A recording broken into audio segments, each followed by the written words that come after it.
everyone. Welcome to Bosco Campus Vision. I am Lakshmi V.S., Assistant Professor, Department of Commerce, Don Bosco College, Kottayam. This is the 30th lecture on Income Tax Law and Practice 2.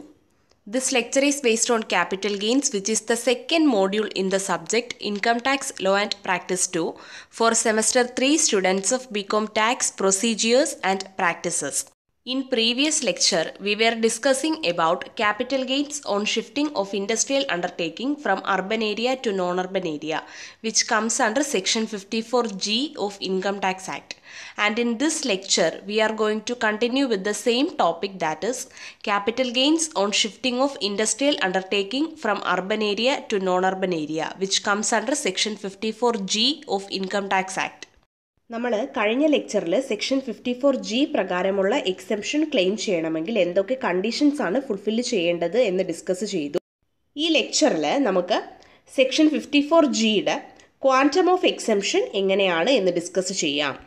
First one is the capital gain arising from such transfer shall be exempt to the extent such gain has been utilised for the aforesaid purposes.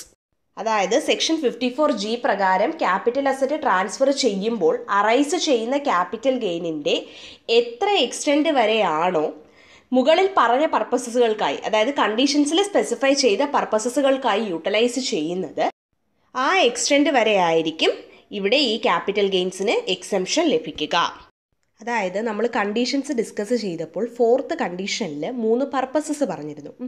അപ്പോൾ അവിടെ discuss ചെയ്ത first purpose related ആയിട്ട് വരുന്ന എക്സ്പെൻസസോ കോസ്റ്റുകളോ, അല്ലെങ്കിൽ third purpose related ആയിട്ട് വരുന്ന എക്സ്പെൻസസുകളോ കോസ്റ്റുകളോ, അല്ലെങ്കിൽ first പർപ്പസും third പർപ്പസും related ആയിട്ട് വരുന്ന എക്സ്പെൻസസോ കോസ്റ്റുകളോ ഇവിടെ പറയുന്ന ക്യാപിറ്റൽ ഗെയിൻ്റെ എമൗണ്ടിനേക്കാളും കുറവാണ്. അതായത് ഈ പറഞ്ഞ എക്സ്പെൻസസുകളെയോ കോസ്റ്റുകളെയോ കാളും കൂടുതലാണ് ക്യാപിറ്റൽ ഗെയിൻ്റെ എമൗണ്ട് എങ്കിൽ ഈ കോസ്റ്റിനും എക്സ്പെൻസസിനും എക്സസ് ആയിട്ടുള്ള ക്യാപിറ്റൽ ഗെയിൻ്റെ എമൗണ്ടിനെ ടാക്സ് ചെയ്യും. ഇനി ഈ ക്യാപിറ്റൽ ഗെയിൻ്റെ എമൗണ്ട് ഈ പറഞ്ഞ കോസ്റ്റുകളെയും എക്സ്പെൻസസുകളെയും കാളും കുറവോ അല്ലെങ്കിൽ ഈ കോസ്റ്റിനും എക്സ്പെൻസസിനും ഒക്കെ ഈക്വലോ ആണ് എന്നുണ്ടെങ്കിൽ എൻ്റയർ ക്യാപിറ്റൽ ഗെയിനും എക്സംപ്റ്റഡ് ആണ് ടാക്സിൽ നിന്നും. ഓക്കെ.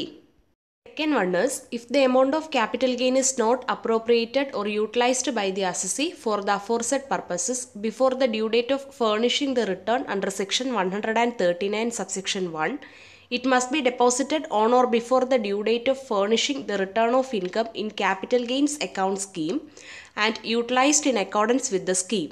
അതായത് സെക്ഷൻ 139 സബ്സെക്ഷൻ 1 പ്രകാരം റിട്ടേൺ ഫേർണിഷ് ചെയ്യുന്നതിനുള്ള ഡ്യൂ ഡേറ്റിന് മുൻപായി ഇവിടെ പറഞ്ഞ പർപ്പസസുകൾക്കായി അസസി ഈ ക്യാപിറ്റൽ ഗെയിൻ്റെ എമൗണ്ട് അപ്രോപ്രിയേറ്റ് ചെയ്യുന്നില്ല അല്ലെങ്കിൽ യൂട്ടിലൈസ് ചെയ്യുന്നില്ല എങ്കിൽ ഈ ക്യാപിറ്റൽ ഗെയിൻ്റെ amount return of income furnish ചെയ്യുന്നതിനുള്ള ഡ്യൂ ഡേറ്റിനോ അല്ലെങ്കിൽ അതിന് മുൻപായോ ക്യാപിറ്റൽ ഗെയിൻസ് അക്കൗണ്ട് സ്കീമിൽ ഡെപ്പോസിറ്റ് ചെയ്യണം. ആൻഡ് ഈ സ്കീം പ്രകാരം ഈ ഡെപ്പോസിറ്റ് ചെയ്ത എമൗണ്ട് യൂട്ടിലൈസ് ചെയ്യുകയും വേണം. Third one is where the new asset is transferred within 3 years of its being purchased, acquired, constructed or transferred, the cost of the new asset shall be taken as nil to the extent of exempted capital gain. അതായത് ഈ പുതിയ asset അത് purchase ചെയ്ത് കഴിഞ്ഞിട്ടോ acquire ചെയ്ത് കഴിഞ്ഞിട്ടോ construct ചെയ്ത് കഴിഞ്ഞിട്ടോ അല്ലെങ്കിൽ ട്രാൻസ്ഫർ ചെയ്ത് കഴിഞ്ഞിട്ടോ ഉള്ള 3 വർഷത്തിനുള്ളിൽ ട്രാൻസ്ഫർ ചെയ്യുകയാണ് എന്നുണ്ടെങ്കിൽ ഈ പുതിയ അസറ്റിൻ്റെ കോസ്റ്റ് എന്ന് പറയുന്നത് എക്സെംപ്റ്റ് ചെയ്ത ക്യാപിറ്റൽ ഗെയിനിൻ്റെ എക്സ്റ്റെൻറ്റ് വരെ നിൽ എന്നായിരിക്കും എടുക്കുന്നത്. അതുകൊണ്ട് അർത്ഥമാക്കുന്നത് ഓൾറെഡി ഗ്രാൻഡ് ചെയ്ത എക്സെംഷൻ വിഡ്രോ ചെയ്യുകയും പുതിയ അസറ്റിൻ്റെ entire net sale consideration capital gains ആയിട്ട് എടുക്കുകയും ചെയ്യും.